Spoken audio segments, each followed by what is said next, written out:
This is Mrs. Benke, and in this screencast, we will be looking at the types of bonds and how to distinguish between them. So how can we tell just by looking at a formula if it is an ionic bond, a covalent bond, or if both bonds are present? Let's review ionic bonds. Ionic bonds form between a metal and a nonmetal, and the electrons are taken away from the metal and they're given to the nonmetal, so that the metal ends up with no electrons in its outer shell, and the nonmetal ends up with 8 electrons in its outer shell. So the key here is to remember that an ionic bond is going to occur between a metal and a nonmetal, and that the electrons are transferred away from the metal and to the nonmetal. And remember that we show that with arrows. The easiest way to do this is to look at the periodic table. Over on the right-hand side, there is a staircase, and you can see that in red on the periodic table on your screen. This staircase separates the metals and the nonmetals. Metals are to the left of the staircase, and nonmetals are to the right of the staircase. So if you look at a formula and there's one element to the left of the staircase and a second element is to the right of the staircase, then you know it's an ionic bond. For example, sodium is to the left of the staircase while chlorine is to the right. So sodium chloride is an ionic compound. Lithium is to the left of the staircase and fluorine is to the right. So lithium fluoride is an ionic compound. Likewise, calcium is to the left of the staircase and nitrogen is to the right of the staircase. So calcium nitride is also an ionic compound.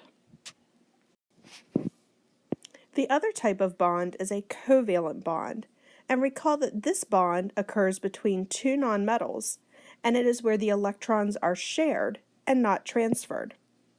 The tricky element here is hydrogen, because sometimes hydrogen acts like a metal and sometimes it acts like a nonmetal. But remember, hydrogen only needs 2 electrons in its outer shell, not 8. Let's look at our examples. Methane is CH4. In this case, hydrogen and carbon each share the 2 electrons that are together on the ring here. So each hydrogen thinks it has 2 valence electrons, while the carbon thinks it has 8. Likewise, in ammonia, nitrogen shares its 3 electrons with the 3 hydrogens. So each hydrogen thinks it has 2 valence electrons, while the nitrogen now thinks it has 8. Also in water, the oxygen is going to share its 2 lone electrons with 2 different hydrogens. So each hydrogen thinks it has 2 valence electrons, and the oxygen thinks it has 8 valence electrons. Recall from our previous lesson that when we draw covalent bonds, we show which electrons are being shared by drawing circles around them. So the key here is to remember that covalent bonds occur between 2 nonmetals, and that we're going to draw our circles to show how the electrons are being shared. Again, if we look at our periodic table, this staircase is very important when determining if we're dealing with a covalent compound. Recall that both elements need to be to the right of the staircase in order for it to be a covalent bond. The exception to this is hydrogen, because sometimes hydrogen acts like a nonmetal. If we look at phosphorus trichloride, both phosphorus and chlorine are to the right of the staircase, so phosphorus trichloride is a covalent compound. Water, or dihydrogen monoxide, is a covalent compound because hydrogen is combining with oxygen.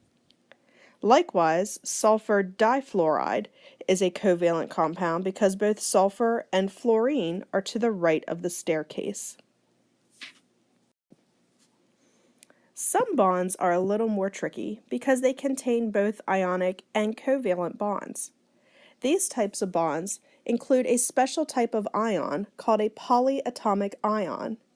Remember from biology that the prefix poly means many, so a polyatomic ion is an ion that's made up of many atoms. The definition is that it is a group of atoms that are bonded with covalent bonds that work together as a unit and carry a charge.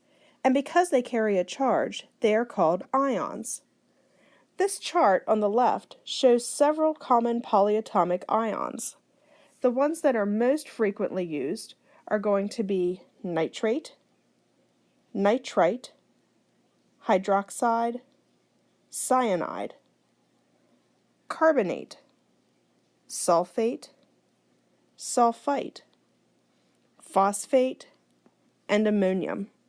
You may want to make a note of these in your notes so that they're easy for you to reference.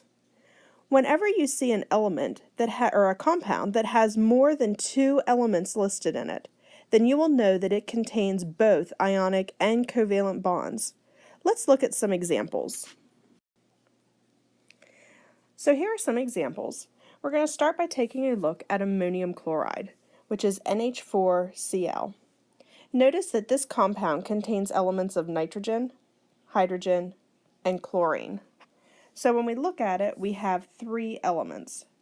Because there are more than 2 elements present, we know that this compound contains both ionic and covalent bonds. Likewise, here we have sodium bicarbonate. It contains atoms of sodium, hydrogen, carbon, and oxygen. How many elements are present in this compound? You should have said 4. And because it's more than 2, we know that that is both an ionic and a covalent compound. Here's another example, lithium hydroxide. It contains lithium, oxygen, and hydrogen. How many elements are present in this compound? 3. So because it has more than 2 elements, it has to have both ionic and covalent bonds. Please finish this set of examples by determining how many elements are present in calcium phosphate and how many elements are present in potassium sulfate. Include the answers to these 2 questions in your notes, and then turn your paper over and answer the questions on the worksheet, Types of Chemical Bonds, in order to complete your notes. Submit all work to Mrs. Benke, either in paper form or turn in a digital copy on Schoology. Remember to write any questions down that you have so Mrs. Benke can address them with you. Ask questions so you can learn how to do the work.